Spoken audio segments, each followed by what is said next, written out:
আমরা এখনো জানতে পারিনি রাজ্য সরকারি কর্মচারীরা বর্ধিত ডিএ পাবে কিনা। আজ সুপ্রিম কোর্ট রাজ্য সরকারের বক্তব্য শুনতে চেয়েছিল, তারা তাদের বক্তব্যর যে নথি সেটা জমা দিয়েছে।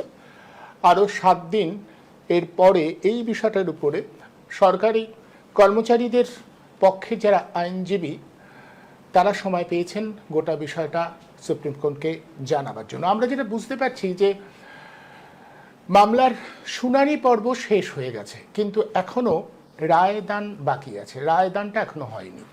আমরা বারবার এর আগেও প্রশ্ন তুলেছিলাম এবং এই প্রশ্নটা আমরা বারবার তুলছি যে একটা প্রচলিত আইন যেটা অন্য জায়গায় চলছে সেইটা প্রয়োগ করতে এতটা সময় ব্যয় হয় কিভাবে। আমাদের বিচার বিভাগের প্রতি আমাদের আস্থা রেখেও বোধহয় প্রশ্নটা তুলতে হচ্ছে যে দীর্ঘমেয়াদী একটা সাধারণ বিষয় যেটা ইতিমধ্যেই অন্যান্য জায়গায় প্রতিষ্ঠিত একটা আইন যেটা চলছে, এতদিন যেটা বিভিন্ন রাজ্যে চলে এসেছিল, পশ্চিমবঙ্গের ক্ষেত্রে এখন সেটা একটা নির্ধারণ করে দেওয়ার জন্য এত সময় লাগছে কিভাবে। আমরা তো জানি এর আগে বিভিন্ন আদালতে বিষয়টা উঠেছিল এবং সেখানে রায়টা সরকারি কর্মচারীদের পক্ষেই গেছে। তৎসত্ত্বেও সুপ্রিম কোর্ট এই বিষয়টাকে নিয়ে এত সময় ব্যয় করছে কেন? আর ঠিক সেই কারণে আমাদের মনে হলো সরকারি কর্মচারীদের এই ডিএ সংক্রান্ত বিষয়ের যে সাত কাহন সেটাকে বোধহয় আরও একটু আলোচনায় আনা যেতে পারে। সরকারি কর্মচারীরা বর্ধিত ডিএ পাচ্ছে না। এই ডিএ পাওয়ার বিষয়টা রাজ্য সরকার মনে করছে দেবার দরকার নেই। রাজ্য সরকার এ ব্যাপারে দ্ব্যর্থহীনভাবে তাদের মনোভাব প্রকাশ করে ফেলেছে। রাজ্য সরকার মানে আমাদের রাজ্যের প্রশাসনের মাথায় যিনি তিনি মনে করেন যে তিনি যেভাবে ভাববেন সেভাবেই সব কিছু চলবে এবং কার্যত সেটা না চলছেও। শুনতে অবাক লাগলেও এটাই সত্যি যে এই রাজ্যে আমাদের রাজ্যের যিনি প্রধান প্রশাসনের মাথায় বসে আছেন তিনি যেভাবে ভাবছেন সেভাবে সব চলছেই। বিভিন্ন ক্ষেত্রে আদালতও খুব অদ্ভুতভাবে এক্ষেত্রে এক অবস্থান নেয়, যেটা দেখে আমাদের অবাক লাগে। যেমন ধরুন এই বিষয়টা যেটা ওই শিক্ষকদের চাকরি চলে যাওয়া, সেটা নিয়ে আমরা বারবার প্রশ্ন তুলেছি যে যারা আবার পরীক্ষায় বসতে বাধ্য হয়েছে, পুরো প্যানেলটা কলুষযুক্ত এই অভিযোগের ভিত্তিতে, তারা কি করে 10 নম্বর এক্সট্রা পাবে। আমরা বারবার একটা প্রশ্ন তুলেছিলাম, কিন্তু সেই প্রশ্নটা শুনতে চায়নি আদালত। তারা বলেছে যে পরীক্ষা নেবার বিষয় যে পদ্ধতি সেটা রাজ্য সরকারের শিক্ষা দপ্তরই নির্ধারণ করবে। আমরা অবাক হয়ে গেছি, যে শিক্ষা দপ্তর, যে এসএসসি এত একটা দুর্নীতি করেছে যেটা সামনে চলে এসেছে, তারপরেও সেই এসএসসির হাতেই শিক্ষক নিয়োগের প্রক্রিয়াটা দেওয়া হয়েছে এবং তারা যে পদ্ধতি নির্ধারণ করছে সেই অনুযায়ী পরীক্ষা হচ্ছে। এরাই তো দুর্নীতি করেছিলেন, এদের জন্যই তো এত বড় একটা ঘটনা ঘটল। তৎসত্ত্বেও এদের দায় চিহ্নিত করে এদের ক্ষমতা খর্ব করবার কোনো প্রয়াস সুপ্রিম কোর্ট করেনি। অর্থাৎ এক্ষেত্রেও আমরা দেখছি রাজ্য প্রশাসনের মাথায় যিনি বসে রয়েছেন তিনি যা চাইছেন সেভাবেই গোটা বিষয়টা হচ্ছে। কিভাবে এটা হচ্ছে এটা শুধুমাত্র আমাদের প্রশ্ন নয়, অনেকেরই প্রশ্ন। এখন ডিএর ক্ষেত্রেও একই রকমভাবে একের পর এক মামলায় হেরে যাচ্ছেন, কিন্তু তারপরেও তিনি মানছেন না। অন্তত সুপ্রিম কোর্ট একটা রায় তো বলেছিলেন যে আপাতত সেপ্টেম্বরের মাসের একটা তারিখ নির্ধারণ করে দেওয়া হয়েছিল, বলা হয়েছিল ওই তারিখের মধ্যে বর্ধিত অন্তত 25% ডিএ দিয়ে দিতে হবে। সেই অর্ডারটা বা নির্দেশটা মানেনি রাজ্যের প্রশাসন। তারপরেও সুপ্রিম কোর্ট কোনো ব্যবস্থা নিয়েছে? আদালত অবমাননার দায় কোনো ব্যবস্থা রাজ্য প্রশাসনের বিরুদ্ধে নিয়েছে সুপ্রিম কোর্ট? না, মামলাটা চলছে। আমরা খুব অবাক হয়ে যাচ্ছি গোটা বিষয়টা দেখে। আমাদের মনে হচ্ছে কীরকম যেন একটা বিচার বিভাগ কীরকমভাবে চলছে, কোনো অদৃশ্য সুতোর টান নেই তো। না, আমরা সন্দেহই প্রকাশ করছি মাত্র, আমাদের আশঙ্কা, আমাদের উৎকণ্ঠা জায়গাগুলো প্রকাশ করছি মাত্র। আমরা বিশ্বাস করছি এরপরেও সুপ্রিম কোর্ট হয়তো যথার্থ রায় দেবে, হয়তো সরকারি কর্মচারীদের যে ন্যায্য পাওনা তার পক্ষেই সুপ্রিম কোর্ট দাঁড়াবে। আইন বা বিচার বিভাগের উপর আস্থা না রাখতে পারলে আমরা কোথায় যাব, কিভাবে, কার উপরে আস্থা রাখবো, সেই প্রশ্নটা এখন বড় হয়ে উঠছে। প্রত্যেকটা সময় প্রত্যেকটা জায়গায় আমরা তো দেখছি যে আমাদের সাংবিধানিক সংস্থাগুলো একটু একটু করে দুর্বল হয়ে যাচ্ছে। সাংবিধানিক সংস্থাগুলোর উপরেও রাজনৈতিক কর্তৃত্ব ক্রমশই প্রভাব বিস্তার করছে। আর সেই জন্যই আমাদের আশঙ্কার জায়গাগুলো ক্রমশই তৈরি হচ্ছে। আসুন গোটা বিষয়টাকে একটু আলোচনা করি। ডিএ মামলার এই 7 কাহনে আজ কি পেলাম এবং সরকারি কর্মচারীদের যারা প্রতিনিধিত্ব করেন তারা কি বলছেন, কতটা আশাবাদী তারা, এত দীর্ঘ লড়াই তারা লড়ছেন। ইতিমধ্যেই তো মানুষের মধ্যে এই ভাবনাটা ঢুকিয়ে দেওয়া গেছে যে ডিএ মানে হচ্ছে বাড়তি পাওনা, যারা সরকারের এতগুলো টাকা পায় তারা আরও বাড়তি চাইছে, সুতরাং এরা একটা বিশেষ সুবিধাভোগী শ্রেণী। এই শ্রেণীটাকে চিহ্নিত করুন এবং সাধারণ মানুষের কাছে বলা যে এরা চাই চাই চাই আরও চাইছে।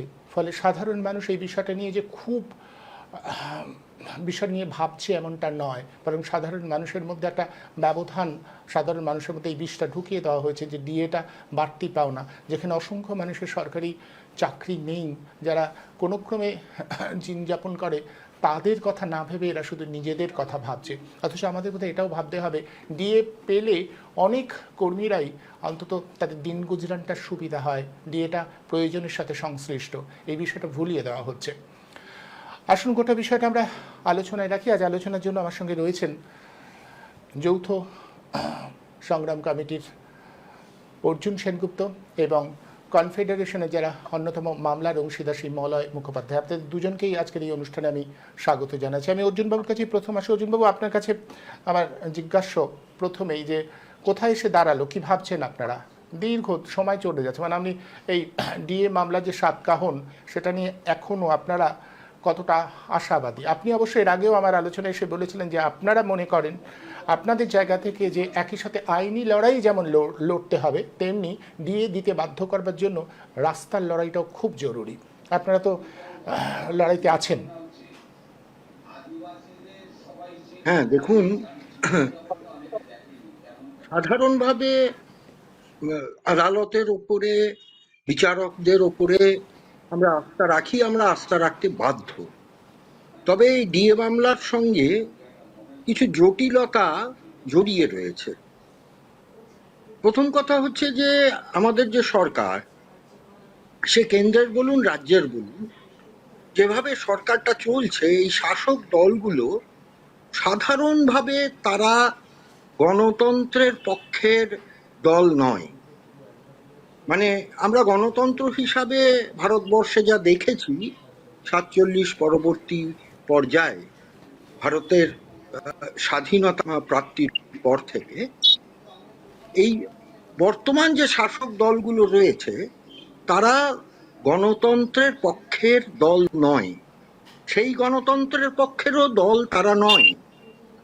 তার কারণ একটি উদাহরণ দিলেই বিষয়টা স্পষ্ট হবে যে গত বিধানসভা নির্বাচনে আমাদের মুখ্যমন্ত্রী তিনি বলেছিলেন যে প্রত্যেক কটি কেন্দ্রেই আসলে তিনিই হলেন গিয়ে প্রার্থী, অন্যেরা শুধুমাত্র তার দাবার বোড়ে।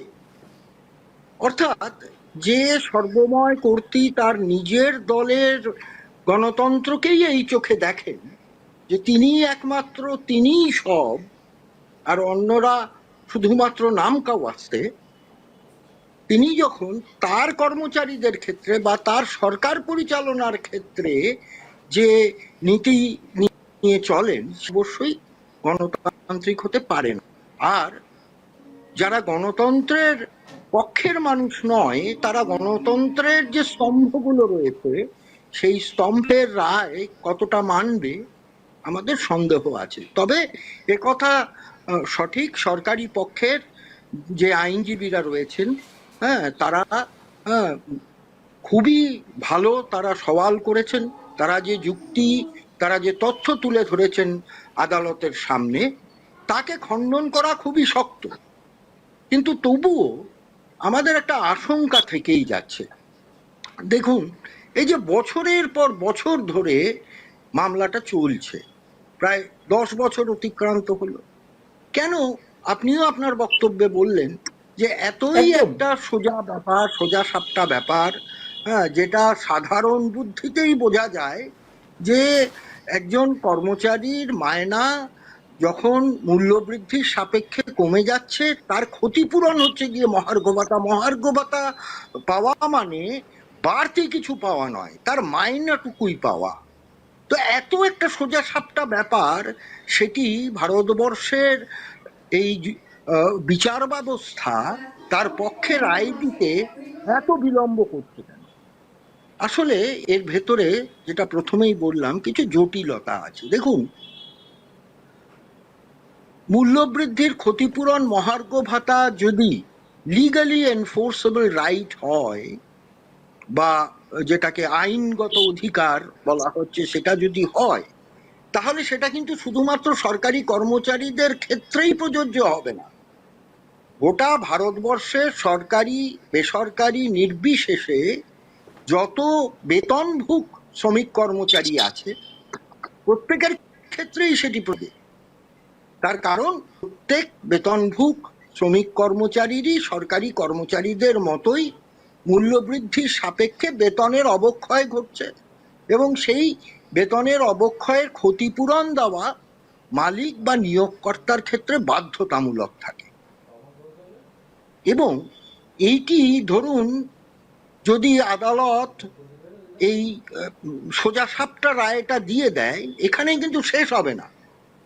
তাহলে কিন্তু বড় বড় যে বেসরকারি শ্রমিক কর্মচারীদের ইউনিয়নগুলো রয়েছে, যাদের কেউ কেউ হয়তো ইন্ডাস্ট্রিয়াল রেটে মহার্ঘ ভাতা পাচ্ছে, কিন্তু এই যে এত শ্রমিক কর্মচারী রয়েছে বিভিন্ন সংস্থাগুলোতে, অনেকেই কিন্তু ওই মহার্ঘ ভাতাটা পায় না, বা আলাদা করে মহার্ঘ ভাতা হিসাবে তাদেরকে দেওয়া হয় না। এর পরেই কিন্তু পর পর যদি সরকারি কর্মচারীদের পক্ষে এই রায় হয়, তাহলে কিন্তু আরো কতগুলো মামলা হবে, হওয়াটাই স্বাভাবিক। বেসরকারি কর্মচারীরাও, তারাও তাদের প্রাপ্য মহার্ঘ ভাতার জন্য তারা মামলা করবেন।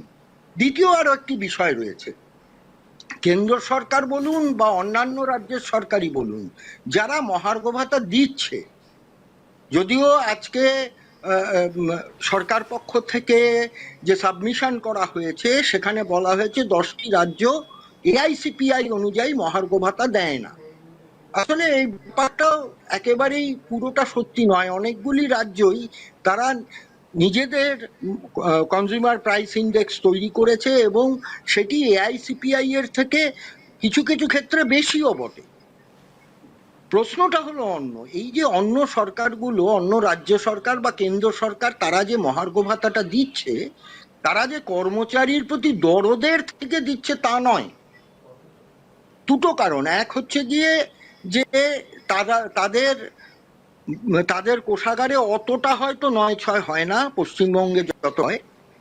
আর দ্বিতীয় হচ্ছে গিয়ে যে সে কর্মচারীদের একটা চাপ আছে, তারা যদি না দেয়, তাহলে কর্মচারীরা ঐক্যবদ্ধ আন্দোলনের মধ্যে দিয়ে তাদের ন্যায্য প্রাপ্য পাওনা ছিনিয়ে নেবে। সরকারগুলো দিচ্ছে, কোনো একদিন যদি সরকারগুলো মনে করে, সিদ্ধান্ত নেয় যে মহার্ঘ ভাতা আর দেওয়া হবে না, তাহলে কিন্তু তারা দেবে না। আমি মলয়বাবুর কাছে আসি। মলয়বাবু, আজকের পরে কোথায় দাঁড়িয়ে রইল ডিএ মামলা? হ্যাঁ, অনুপম বাবু, আমি একটু প্রথমেই বলে নিই, আমি একটু বাড়ির বাইরে আছি, আপনাকে আমি বলেছিলাম। যাই হোক, আমি সেখান থেকেই ধরেছি আপনাকে। যেটা হচ্ছে, দেখুন, গত 8ই সেপ্টেম্বর 2025 আমাদের মামলাটা ইতি ঘটে, অর্থাৎ ডিএ মামলা সুপ্রিম কোর্টে ইতি ঘটে। খুব অল্প সময়ের মধ্যে, আধ ঘন্টার মধ্যেই হয়ে শেষ হয়ে যায়।